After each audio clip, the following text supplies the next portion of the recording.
NTPC CBT 1-এ আসা খুবই গুরুত্বপূর্ণ একটি প্রশ্ন, যেখানে বলেছে 3, 3, 8, 7, 10 এক্স এবং এক্স এর মিন 7।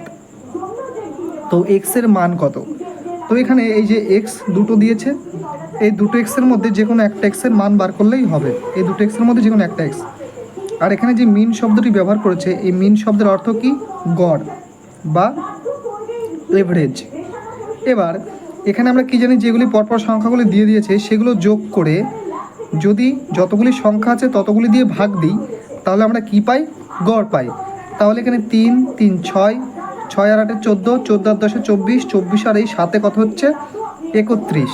তো 31 প্লাস কত? দুটো এক্স যোগ করছি, 2x বাই 7টি সংখ্যা আছে, তো 7 দিয়ে ভাগ দিলে আমরা কত পাই? গড় না 7। তাহলে 31 প্লাস 2x ইকুয়াল কত পাই? 49। আবার 2x সমান 49 মাইনাস 31, তাহলে x সমান কত হচ্ছে? 2x সমান কত হচ্ছে? 18। তাহলে এই 2 আর 18 কাটলে কত হয়? 9। তাহলে আমরা x সমান সমান কত পাই? 9। তাহলে x এর ভ্যালুই তো জানতে চেয়েছে, তাহলে x এর ভ্যালু যেহেতু জানতে চেয়েছে, তাহলে x এর মান কত হয়ে যাচ্ছে? 9, অর্থাৎ অপশান বি হয়ে যাবে সঠিক উত্তর। আর এটা যদি আমরা শর্টকাটেও করতে চাই এর থেকে, তাহলে দেখুন এখানে কি বলেছে যে না গড় কত? গড় হচ্ছে এখানে 7, মিন 7 মানে গড় 7, অর্থাৎ এরা প্রত্যেকেই সবাই 7।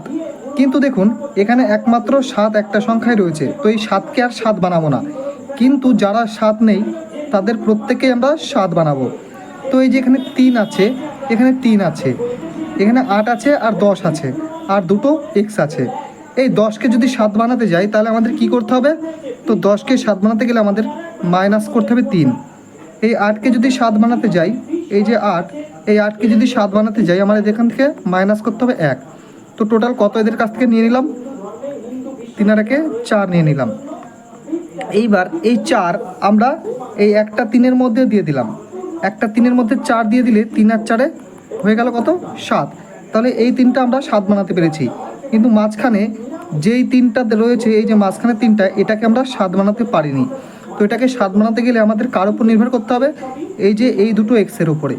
এবার এই দুটো এক্সও তো 7 7, যেহেতু গড় যেহেতু বলা হচ্ছে 7, তাহলে এই এক্সও 7, এই এক্সও 7, তাহলে এরা 7 7 কত?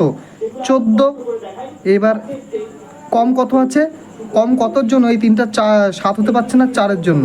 তো 14 আর 4 কত? 18। তাহলে এই 18 হচ্ছে দুটো এক্সের মান।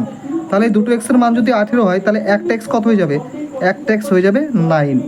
তো এভাবেও শর্টকাটে করা যায়। তো ভিডিওটি ভালো লাগলে অবশ্যই লাইক করবেন, কমেন্ট করবেন আর শেয়ার করবেন, আর বন্ধুদের বলবেন আমার চ্যানেলটি যেন অবশ্যই সাবস্ক্রাইব করে।